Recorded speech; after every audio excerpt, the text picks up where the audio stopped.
केदारनाथ भारत के उत्तराखंड राज्य में स्थित एक पवित्र धाम है जो भगवान शिव को समर्पित है। केदारनाथ धाम का यात्रा का सबसे अच्छा समय मई से अक्टूबर के बीच में है। इस दौरान मौसम सुहावना और मंदिर के कपाट खुले हुए रहते हैं। नवंबर से अप्रैल तक मंदिर हैवी स्नोफॉल की वजह से रास्ते बंद रहते हैं तो बंद रहता है। केदारनाथ यात्रा आमतौर पर हरिद्वार से शुरू होती है और यहाँ से आप गौरीकुंड तक बस या टैक्सी किराए पर ले सकते हैं। हेलीकॉप्टर से भी आप केदारनाथ जा सकते हैं। सहस्त्रधारा हेलीपैड से डायरेक्ट देहरादून से हेलीकॉप्टर की सुविधा उपलब्ध है। हम लोग भी केदारनाथ यात्रा हेलीकॉप्टर से गए। हम लोगों ने हेलीकॉप्टर फाटा से पकड़ा। देहरादून से उसका किराया करीबन 75,000 से 1.5 लाख रुपए पर पर्सन होता है और फाटा से 6,000, 6,500, 8,000 इसमें अप डाउन हो जाता है। अगर आप पैदल यात्रा कर रहे हैं तो आपको गौरीकुंड से करीबन 16 किलोमीटर की पैदल दूरी तय करनी होगी और यह दूरी आप घोड़े, खच्चर और पालकी किराए पर लेकर कर सकते हैं। केदारनाथ मंदिर 3,584 मीटर की ऊंचाई पर स्थित है जो मंदाकिनी नदी के तट पर स्थित है। यह मंदिर भगवान शिव के 12 ज्योतिर्लिंग में से एक है। अन्य दर्शन स्थल वहां पर है भैरव मंदिर। आप केदारनाथ मंदिर के दर्शन के बाद भैरव मंदिर भी जा सकते हैं।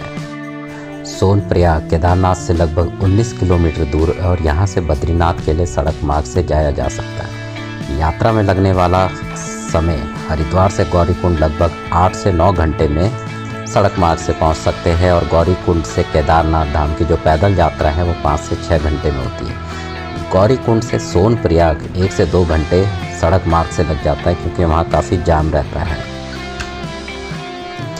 केदारनाथ यात्रा का पंजीकरण कराना अनिवार्य है। आप ऑनलाइन या ऑफलाइन ये पंजीकरण करा सकते हैं। अगला सवाल आता है कि यात्रा में खर्चा। यात्रा में खर्चा आपके रहने की अवधि और गतिविधियों पर निर्भर होती है। इसमें 5,000 से लेकर 20,000 रुपये तक खर्चा आ सकता है। फाइनली हम लोग 10 मिनट में हेलीकॉप्टर से केदारनाथ धाम पहुंच चुके हैं। ऊंचाई में रहने की वजह से यहाँ कभी भी मौसम चेंज हो सकता है, इसलिए गर्म कपड़े और बरसाती ले जाना ना भूलें क्योंकि यहाँ कभी भी बारिश हो जाती है। स्वास्थ्य। यात्रा शुरू करने से पहले अपने स्वास्थ्य की जांच करवाएं और डॉक्टर से सलाह लें। केदारनाथ और उसके मार्ग में पहुँचने के लिए आपको पैदल चलना होता है और यहाँ काफ़ी ट्रैकिंग करनी होती है, इसीलिए शारीरिक और मानसिक रूप से स्वस्थ लोग ही यहाँ आने का प्लान बनाएं। यात्रा शुरू होने से पहले कम से कम 2 महीने पहले आप प्राणायाम, दौड़ और हार्ट से जुड़े एक्सरसाइज करें। साथ ही अपनी इम्यूनिटी और शारीरिक सहन शक्ति को भी मजबूत करें। यात्रा के दौरान अपने साथ पानी, packaged food, energy bar, chocolate और रेडी टू ईट फूड रखें। यात्रा पर जाने के लिए सही ट्रैकिंग शूज़ और मजबूत जूते साथ ले जाएं। पहाड़ों पर चलने के लिए चप्पल और सैंडल काम नहीं आएंगे। यात्रा के दौरान पर्यावरण को स्वच्छ रखें और कूड़ा ना फैलाएं। केदारनाथ यात्रा एक आध्यात्मिक और रोमांचक अनुभव है। इस यात्रा से आपको भगवान शिव का आशीर्वाद मिलेगा और प्रकृति की सुंदरता का अनुभव होगा। केदारनाथ मंदिर का निर्माण पांडवों द्वारा किया गया था। पौराणिक कथा के अनुसार महाभारत युद्ध के बाद पांडवों ने अपने पापों के प्रायश्चित के लिए केदारनाथ मंदिर का निर्माण कराया था। पौराणिक कथाओं के अनुसार महाभारत युद्ध के बाद पांडवों को अपने भाइयों और गुरुओं की हत्या के कारण पाप लगा था। इस पाप से मुक्ति पाने के लिए उन्होंने भगवान शिव की तलाश की। कहा जाता है कि भगवान शिव उनसे बचना चाहते थे, इसलिए उन्होंने बैल का रूप धारण कर लिया और पशुओं के झुंड में छिप गए। पांडवों ने भगवान शिव को खोज लिया और उन्हें पहचान लिया। भीम ने बैल के रूप में भगवान शिव को पकड़ने की कोशिश की और अंततः बैल भूमि में समाने लगे और जिस स्थान पर उनकी पीठ दिखाई दी वही स्थान अब केदारनाथ कहलाया जाता है। और उसी बैल की पीठ के रूप में भगवान शिव वहाँ विराजमान हो गए और उसी शिवलिंग की आज पूजा की जाती है। केदारनाथ मंदिर में त्रिकोणीय शिवलिंग है जो बैल की पीठ का प्रतीक है। मान्यता है कि भगवान शिव का मुख पशुपतिनाथ के रूप में नेपाल में, भुजाएं तुंगनाथ में, नाभि मध्यमेश्वर में और जटा कल्पेश्वर में प्रकट हुई। यह 5 स्थान पंच केदार के रूप में जाने जाते हैं। केदारनाथ में भगवान शिव बैल की पीठ की आकृति में पूजे जाते हैं।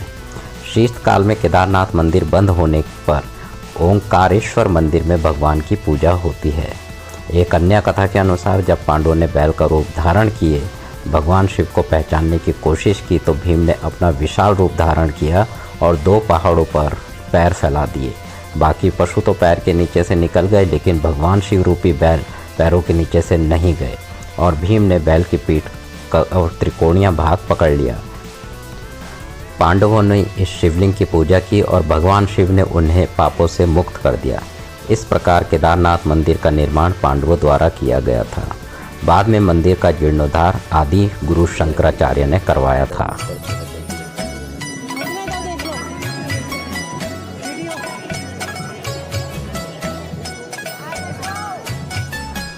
यहाँ पर सामने बर्फ़ की पहाड़ियों में अगर आप ध्यान से देखेंगे तो भगवान शिव का आदि शंकराचार्य आदि शंकर वाला आदि योगी वाला चेहरा दिखाई देता है।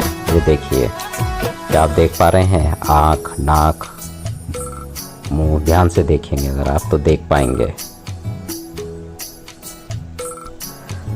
शाम की आरती के बाद हमने भगवान शिव के गर्भगृह में जाके भगवान शिव के दर्शन करे, पूजा करी और उसके बाद रात को हमने एक टेंट लिया था, उसी में हम लोग सब सो गए। और फिर नेक्स्ट डे मॉर्निंग फिर हमने हेलीकॉप्टर पकड़ा और फाटा पहुंच गए। थोड़ा मौसम ख़राब होने की वजह से फ्लाइट थोड़ा लेट हुई, लेकिन हम समय पर फाटा पहुंच गए।